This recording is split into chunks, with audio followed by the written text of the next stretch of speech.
Let's talk for and about the LGBT communities around the world. I'm Michael Ross, and this is Straight Friendly.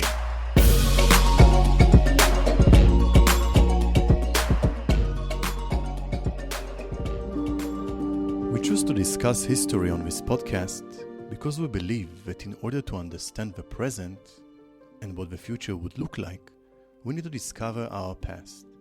One of the biggest misconceptions on LGBT and queer history and culture that it started only a few decades ago.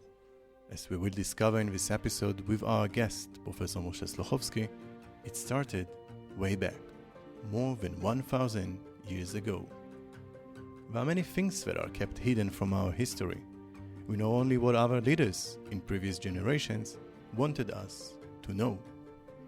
In this episode, we will be discovering different questions about the past, even thousands and thousands of years ago. Was it just sexual attraction, or were there also love? And what about the current definitions that we know and use today? How much were they affected by ancient history? In this episode, we will be taken on a historical journey, like two archaeologists. We will dig out poems and love song remains that reveal different ancient gay cultures throughout history, throughout the world, and also the ancient Islamic world. Before we'll proceed to our next guest, I would like to note that the production of this episode came to reality thanks to the support of the Friedrich Naumann Foundation in Jerusalem.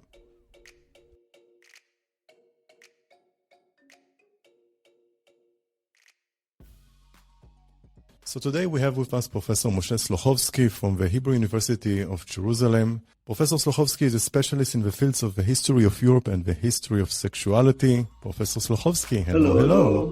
Glad to be with you. Thank you. I have a secret to tell that it's not only that you're a guest at the podcast, but you're also one of the people who I love to have few advices. And I learn a lot from you. So thank you for all the help and also behind the scenes. I think it's such an important service that I'm really happy for the opportunity to participate. So thank you very much. And I had a very special request in the conversation we had before the recording. Usually, when reading about the history of the LGBT communities, no matter from where place you're coming from, no matter in which country you're living in, usually, in most of the cases, the history starts in 1969 and the Stonewall riots that took place in New York. And my request from you was if we can go back and talk about the history which was before then. And then you presented to me 3 categories or terms that in some way divide the history. So basically I'm now, I took notes, and in those notes I wrote that we have 3 terms here, or 3 periods of times, right? It's about sex, sexual orientation, and identity. The whole thing of identity is kind of a new thing, not only about the discourse of the LGBT communities around the world, but also generally in the world. So if we talk before 1969, we basically almost cannot talk about identity. It was less relevant. Yeah, so everything I'm going to say is about the way I have come to understand it. Everything I'm going to say is controversial, but everything I'm going to say, there are big debates among scholars of gay identity and gay life and same-sex attraction, which is good. It's a lively field because people disagree, because people come up with new theories, with new ways of explaining developments and processes and categories of identities. And that's what keeps it so alive and interesting. And just as much as the term gay and lesbian at some point was widened to include other forms of identity, which has been a very good process, a fantastic process. So later on, the mere existence of the notion of identity has also been challenged. So there's an ongoing process of thinking categories, thinking how we relate to people in the past. And I've been teaching this kind of material since 1992. So I've come to divide it into three different categories. The very long historical period in which we can talk about same-sex sexuality, or people who are having sex with people of their own sex. And then in Europe, and I know less about other societies, but I know enough, and I'll say a little bit about other civilizations as well, we can start talking about attractions. And it's only in the 19th century that there is a new concept, new configuration coming into being, which is about identity. So yes, as you said earlier, identity is modern, is a new concept, but the boundary between attraction and identity is not clear-cut. It deserves attention. So we can talk about any one of these periods or the first two periods. It's totally up to you. When do you want me to start? How long back do you want me to go? I would love us to go as back as we can. And I think that one of the interesting things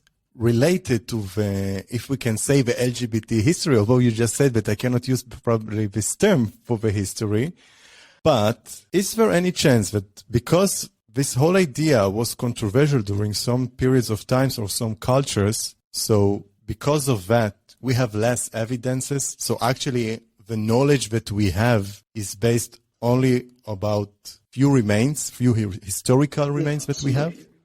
And this is true, especially when we think about women, what we today call lesbians. So yeah, I'll give you a very specific example. There was an amazing female poet, Sappho, in ancient Greece. She lived on the island of Lesbos. We have the term lesbian from her, from the island she lived on. She probably wrote hundreds of thousands of lines, tens of thousands of poems. In which years? Before Christ, the 4th, 5th century before Christ. Meaning more than 2,000 years ago. 100 years ago. Everything that survived from this period survived because medieval Christian monks wanted to copy it and copied it. Nothing is preserved from this old period. So Homer, mythology, Plato, Aristotle, everything that we have is only because some people at some point in some monastery, when only monks knew how to copy, decided to copy it, whether to copy it into Syriac and then into Arabic, or to copy it into Latin and preserve it. Sappho, who was writing love poems mostly to women, and very sexual love poems, the monks did not have any interest in preserving her. So almost everything she wrote got lost. This is an extreme example. What do we know about her poetry? We found one or two little fragments of almost complete poems, not even one complete poem, but fragments. But most of the fragments we have are of later authors quoting few lines here, a few lines there of her poetry. And that's only because they were talking about other issues that we have here and there little bits and pieces of her poetry. So a huge amount of material got lost. And it's true about the West, and it's true about China, and it's true about India, and it's true about Japan. It's a huge loss. We know what some people in positions of authority wanted to preserve. I'll give you another example. In what is today Iran, there was a very old tradition. In the north of Iran, there was a very old tradition of same-sex relations among men and love poetry of men writing poems to other men. Once the Western notion of homosexuality as a different identity arrived at the turn of the 20th century, people in Iran got embarrassed, were ashamed of this tradition of poetry about same-sex love. And they themselves put a lot of effort into suppressing this very old tradition. So again, a lot of material disappeared. And the process is the same in many other cultures. So yes, as you say, we know very little, we know fragments, and we know only what other generations want us to know. So we have to put a huge amount of effort into reconstruction. That's what archaeologists do. That's what historians do. So going back and being based on the fact, They're not facts. which is They're ahead. what other people decided to preserve, and this is what we have available. So in some way we are based on a hidden history in some way. There is a very important collection, you probably know it, of articles written by, or collected, edited by three leading American historians of the first collection of gay and lesbian history, and it's called Hidden from History, because this is a history that had been mostly hidden. And that's why gay and lesbian history is such a wonderful field, because it's really like archaeology, excavating and finding little ruins, little remains, little fragments here and there that enable us to start or to try to reconstruct. So Professor Sluhovsky, if we go back with a few evidences that we have, how back and to which places can we go back to? We can go back to China, we can go back to Japan, we can go back to India. But I am a historian of Europe, so I will talk about Europe, which is not because I'm Eurocentric, but because this is what I know best. Whenever possible, I talk about other cultures. The most famous ancient culture in which we have a lot of evidence about same-sex relations is Athens in ancient Greece, 6th, 5th, 4th centuries before Christ, and to some degree Rome. But most of the evidence, again, is very fragmented, and we are trying to reconstruct. What we can say about Athens, what we can say about Sparta, what we can say about other city-states in ancient Greece was that they had a completely different construction of sexuality. They did not have the homo-hetero bi. It just did not exist. And that's something we have to keep in mind, and we have to switch into a different way of thinking about it. Sex. What does it mean? Yeah. Sex was, you could not separate sex from power, from political and social dominance. People's access to other bodies of other people was determined by their social and political position, and the division was between penetrator and penetrated. Only citizens of the city-state had the right to penetrate other people, and it did not matter to some degree whether they're penetrating men or women. For the society, it was much less important whom you're penetrating than your ability, your right, your power, your position of authority to penetrate. Now, what I'm saying is very general. It was much more nuanced than that. But we have to think about a different composition in which some men, just like women, are the subjects of desire or objects of desire. They are being penetrated, while a small group of men have the right to have sex with everything they want to penetrate. So it's not like homo. But they could choose. They can also not choose. They can do everything. They can also do donkeys and geese. And there is a debate, there is a discussion about it. I'm saying donkeys and geese because there is a discussion about it, because there is a gap between what you can do and what is decorous, what is polite to do. It's not decorous to penetrate a donkey, but there is no legal sanction against it.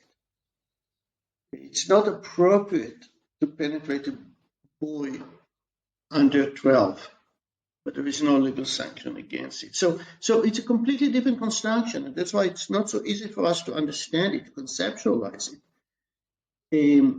But if we go into details, it's a society in which one way to think about it is that there are citizens, men, there are women, and there is a category that is in between, which is, no, I'll put it differently.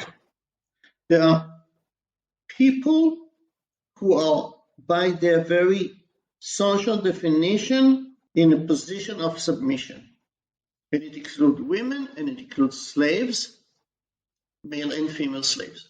They have no rights, and the owner can do whatever it's always he, wants to do with them, including using them sexually.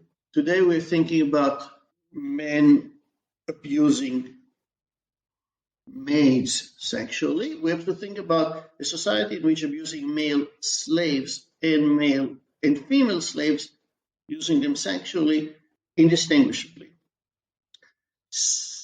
But there is another category, and the category is youth. Young adolescent men between the ages of 12 and 19, 20 are not citizens, are not men in position of authority, but they're going to become ones at some point. Between the ages of 12 and 19, between the beginning of a mustache and the age of having a full beard, they are objects of desire, and this is what is called pederasty, love of boys. It's not boys, it's from 12 on. Most of what we know is about, I can even say, civic obligation of citizens to pursue, to have sex with these adolescent guys. These adolescent guys, in a way, are a third sex. They're not women, they're not men, they're objects of desire for a specific period of time. During this specific period of time, they are pursued by men who are older than them, who give them gifts, who flirt with them, who cruise them, who compete with each other about who is going to get this or that adolescent guy. And this is part of the rite of passage, of training, of moving from adolescent to a full-blown citizen. You are being sexually used by other men. You are being an object of desire of other men until you become a grown-up man and a citizen yourself, and then you pursue younger men. Moshe, is this true for the case of ancient Greece, Athens and Rome, or is it also true for other cultures? What I find absolutely fascinating about this notion of adolescence as a third sex is that to an amazing degree this model exists in many other cultures and civilizations. Young men in the teens fulfill the same role or are the object of desire in Chinese courts, in Japan in the 16th, 17th century, in many Islamic civilizations, in Persia at different periods, in the Ottoman Empire, among the Aztecs in Mexico. So we have enough evidence that this mode of desire existed, and it cannot be separated from power. And this is really important for me. to emphasize the active-passive polarization parallels the dominant submissive configuration of society. An older man cannot let himself be penetrated by an adolescent guy. An older man who is a man of power, who is a courtier, who is a king, who is a prince, has political, social, legal rights, and in some places obligation to prove his authority, to prove the fact that he is dominant by penetrating not just slaves, but men who are one day going to be themselves men in positions of power. Now, I'm sure it's apocryphal, but I understand. I had a meeting. I had two encounters in my life with two men who went through the British educational system in the 1920s and 30s, through what they call the public school, which is very elite private school, and then Oxford and Cambridge, the all-male environment, then the military, the British military, and they both said to me that being the object, it's two different men in two different contexts, being penetrated by other men, and then when they grow up, penetrating other boys at their college or at their private school, which is called public school, was taken for granted. It was just part of their experience. So here we have another empire in which the process of maturing involves a sexual component.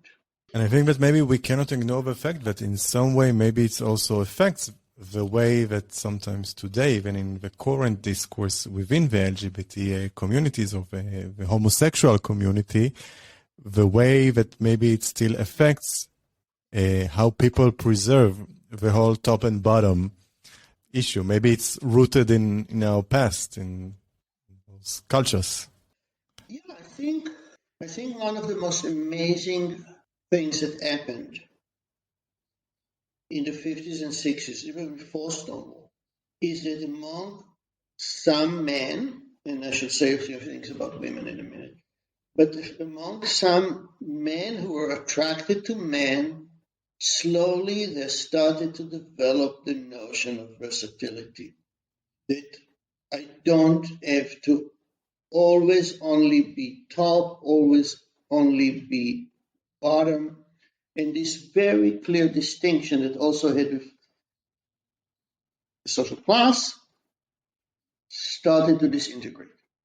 The idea that you can flip, like for example, New York in the 20s, again, we cannot talk about what we think about, I'm jumping 2,000 years, New York in the 20s. You have men who have attraction to other men.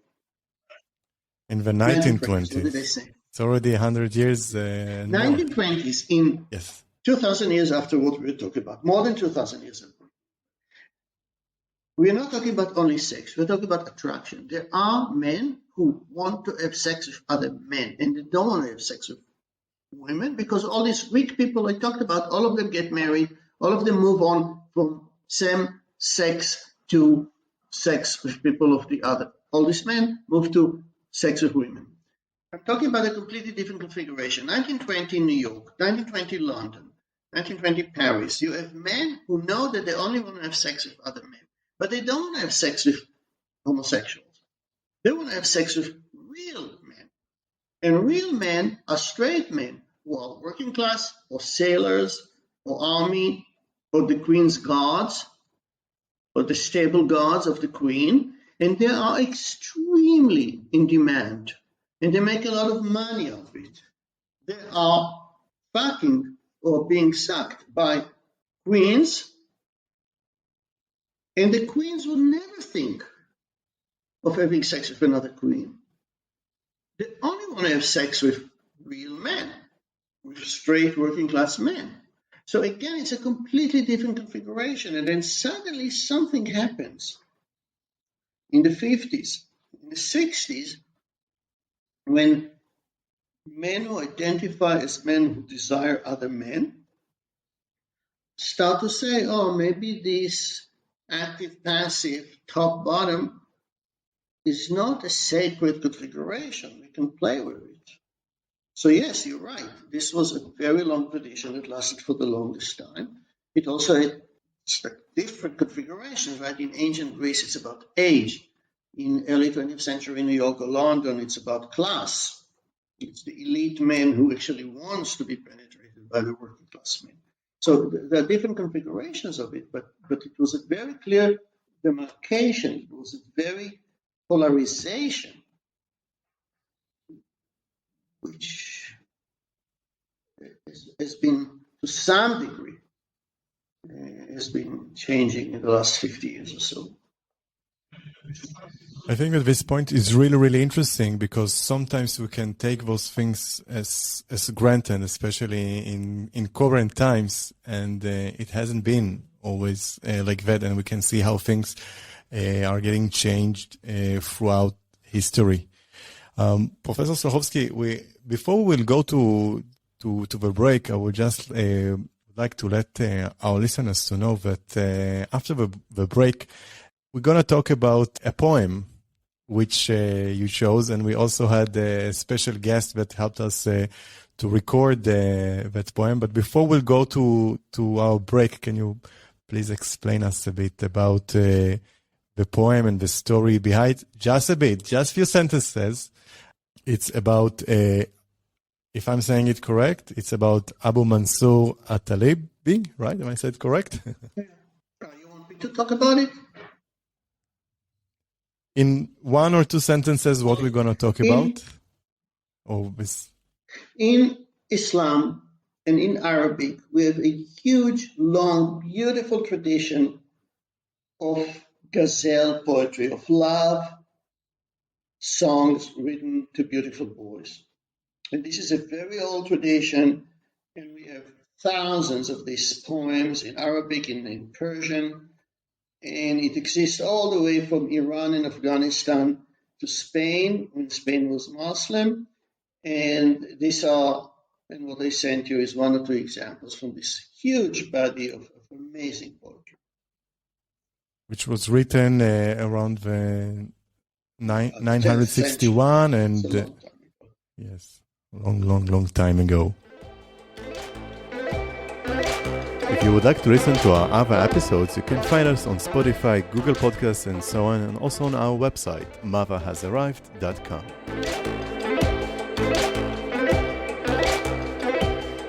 We're back with you, Professor Sluhovsky, and once again, thank you for being with us. Before we'll dive into, and we'll talk in English about the poem, we had a special opportunity, and we hosted here a known activist from Israel.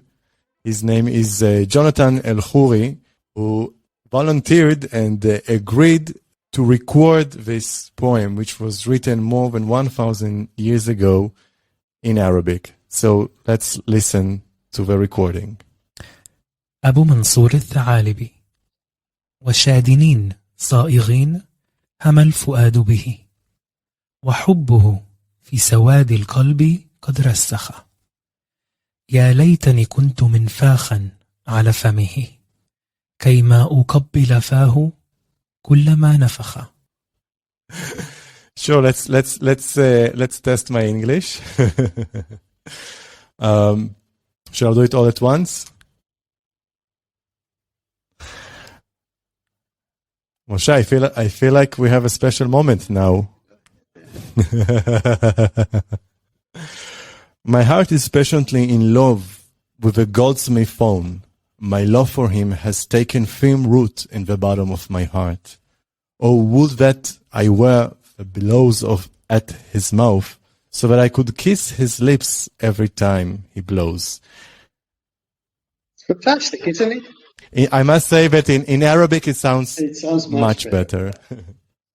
Absolutely. More than 1,000 years ago. No, it's an amazing body of literature. I found 2 poems out of a collection of really thousands.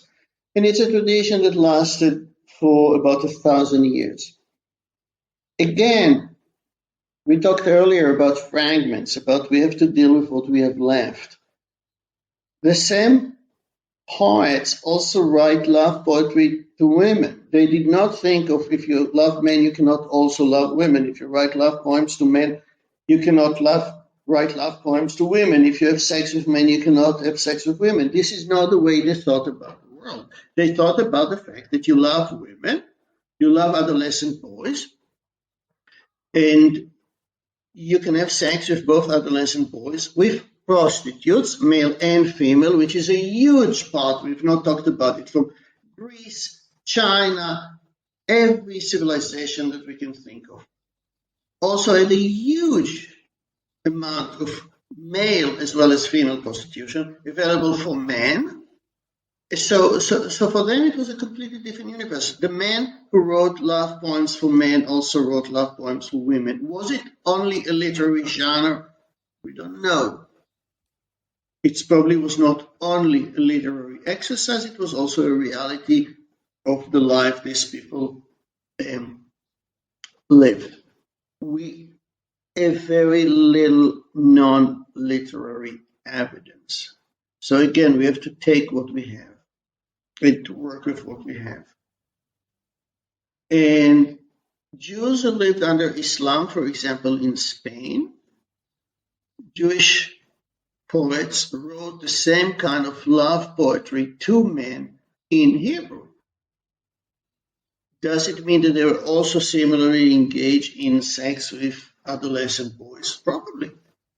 But we only know what the documents tell us. The documents tell us that there is this huge body of literature, of love poems, that we have good reasons to support that, to suppose that they represent reality. Can you tell us, please, also in which specific area that poem was written? This is in Spain. But this is not, well, in a way, there are different centers of cultural creativity under Islam. There is way in the east, what we today call Iran, and we have in Spain, and we have in between, but it's a matter of what was preserved and what was not preserved. Early love poetry is written all the way from Iran and Baghdad, Iraq of today, to Spain. And later on, when the Ottoman Empire becomes so powerful in Istanbul, what is called Constantinople. About Constantinople, we know much more because it's much later. It's already 16th, 17th, 18th century. We know about male brothels. We know about entire collections of poems praising beautiful boys, work in the tea bars, like cafes in Istanbul. We have drawings of these beautiful boys. We have a whole cult of admiration developing around this beautiful boys. So we have poems in Arabic, and we have poems in Persian, we have poems in Ottoman Turkish, praising the beauty of boys. Talking about these boys who are working in the tea house, we are already going to a different place. We are on the gray area between prostitution and non-mercenaries sex. Do the boys participate in it because they expect gifts? Sure. Do they do it for money? Sometimes yes, sometimes no. But there is a huge culture of this kind of this life of admiring the beauty of adolescent boys, giving the gifts, going to specific places when you know that a beautiful boy is working, to sit there, to give him gifts, to look at him, to admire him, to write him, to go home and write him poems, love poems. So there was love also, and not only practical. Love means. Because the term love was being preserved different in the way we think about, right? Yeah, you just touched a very serious matter. I think that attraction was not restricted to other men or women until about 300-400 years ago. Sexual attraction. Like in which years? I don't know. In which years? But, let me do it differently. Having sex with people, I want to make a transition. I want to try to make a transition from just having sex with people because this is a social obligation, having adolescent guys as the object of desire because this is the social cultural expectation, to a developing relationship in which there is some sense of mutuality, persistence. I don't want to call it love. We have evidence already in the 17th century in Western Europe of men who are only attracted to other men, and of the existence of places in which men who are only attracted to other men can go and meet other men who are only attracted to men. I don't want to call them homosexuals because all of them are also married, all of them have kids. But there is the beginning of a congregations of men who identify themselves as men who desire men. And before that, generally speaking, as a social category, I'm not talking about individual, but as a social category, it did not exist. I'm sure there were men who were only attracted to men. I'm sure there were women who were only attracted to women. But as a social, legitimate category, it didn't exist. You were attracted to adolescent boys, you were attracted to women, you were attracted to slaves, that was fine. But by the 17th century... Because the societies did not allow that. Society did not give it space. Did not permit it. Yeah. Suddenly in the 17th century, we have places in which men who identify as desiring other men go to socialize with other men like them. And that's a new development. Oh, we have more historical records. Did it exist in the somewhere in China or Islam in Japan or I don't know where? Maybe. We just don't have the records. But suddenly, from the 17th century on, 500 years ago, we have records of the existence of such places in London and in Amsterdam. Men who not only want to have sex with adolescent boys, men who want to spend their time in the company of other men who are attracted to other men. And it's a completely new development.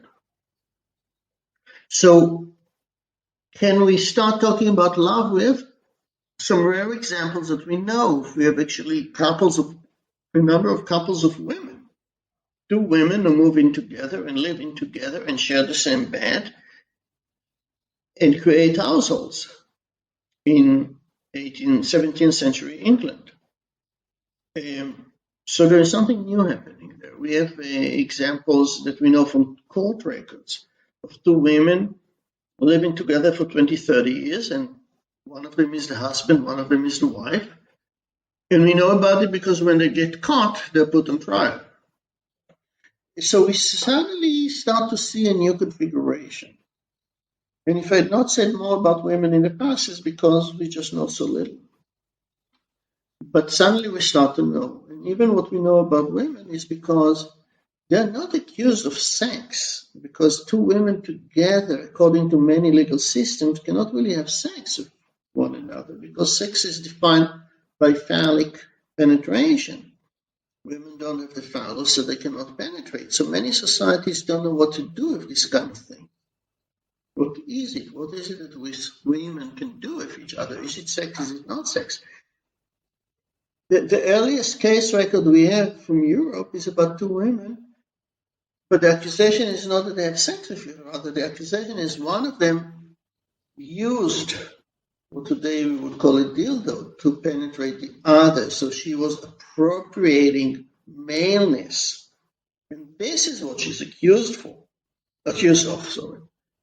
It is not about having sex with another woman.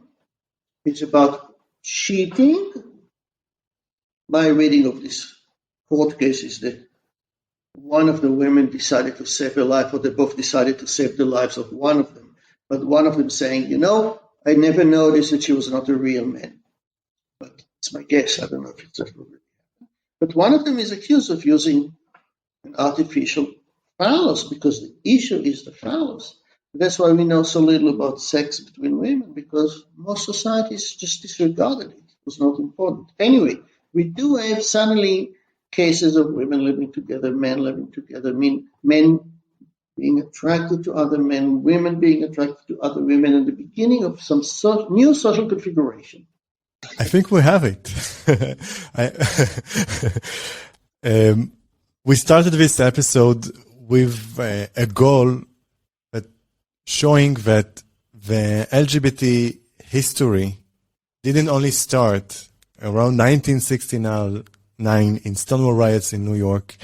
And I think we just showed that, and thanks to you also, and with that poem also, when there are few evidences, and even with those few evidences that were found, I think that we have so many interesting proofs that shows that maybe the concepts were different, but it was there, it was a long time ago in many different places around the world.